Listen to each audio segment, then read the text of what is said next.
During debates over immigration in the United States, a figurative line of immigrants waiting to obtain legal status is often invoked. Kansas Secretary of State Kris Kobach referenced this imaginary cue in his defense of President Trump's decision to end the Deferred Action for Childhood Arrivals program earlier this month. "I would suggest to DACA recipients, go home and get in line. Come into the United States legally. Then get a green card. Then become a citizen," he said in an interview on MSNBC. While Kobach's description of this sequence isn't wrong, the suggestion that there is a single line for legal status oversimplifies the process. Indeed, there are multiple lines, not one of which is simple to navigate, and some of which can take decades to get through depending on an individual's circumstance.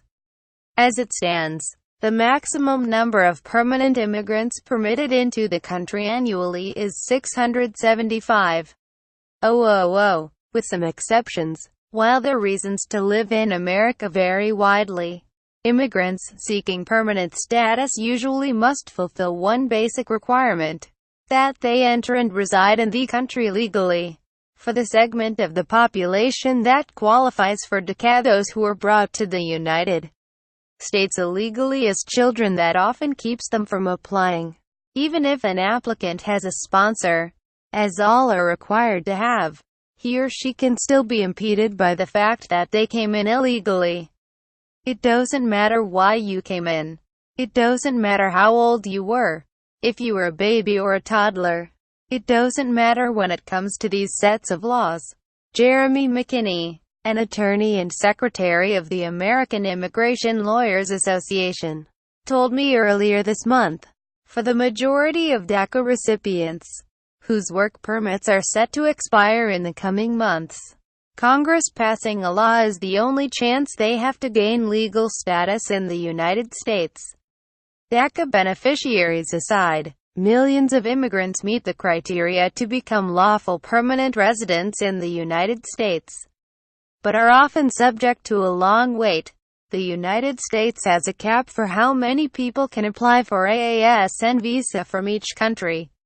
There are 3 factors that determine who gets approved: what category an individual falls under, how many others are in that category, and when an individual applies.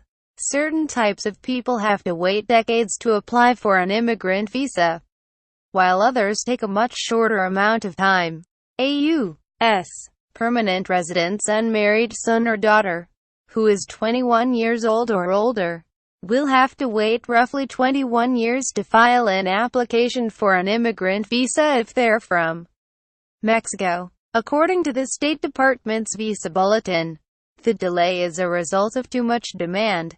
People have this mental image of a line, and it's coming from somewhere. It's coming from a kernel of truth, and the kernel of truth is in that visa bulletin, McKinney said. It's the general line for everyone except the countries that have used all of their visas, and then those lines are even worse for those already in the United States on a non-immigrant visa. For example, as a student or employee, they can adjust their status to become lawful permanent residents.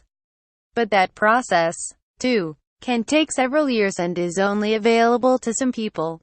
Judge Paul Schmidt, who was appointed in 2003 by Attorney General John Ashcroft and primarily served in the Arlington Immigration Court in Northern Virginia before retiring, presided over these types of cases. The basic requirement is that you have to be inspected at the border and admitted or paroled into the United States, and you have to be maintaining a legal status at the time you applied for adjustment of status, and you have to have not worked without authorization prior to filing for adjustment of status. Schmidt said, individuals can remain in the United States as lawful permanent residents indefinitely, though they also have the option to pursue citizenship through naturalization after residing in the country for a certain number of years. Military service personnel are unique in that they are eligible for expedited naturalization.